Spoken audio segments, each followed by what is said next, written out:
All right, so in this lesson, we collected and explored different types of data. So we noticed that certain survey questions produce responses that are quantities or measurements. So those we're going to call numerical data because numerical, just think of numbers. So number, quantities, and measurements.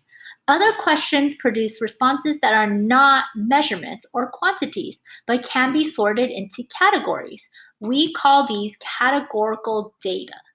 So, what are some examples of categorical data?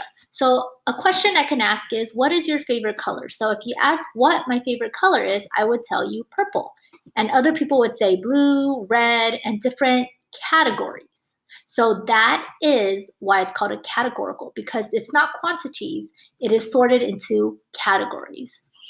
Also, some examples of numerical data, like how heavy is your backpack? Some people have very light backpacks, so like 2 pounds. Some people have heavy backpacks, like 15 pounds. The 2 and the 15 are quantities or measurements of how heavy the backpack is. So that is considered a numerical. So another thing we learned in this lesson is a dot plot. So what is a dot plot?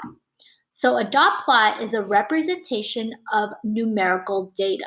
So a dot plot would look like a line with a bunch of lines on top of it, bunch of dots on top of it. For example, for this is a dot plot. And let's say this is 2, 3, and 4. And there's dots on top of it. So if this question was, how many hours of TV did you watch this week? One person would have 2 hours, watch 2 hours of TV. Two people would have 3 hours of TV.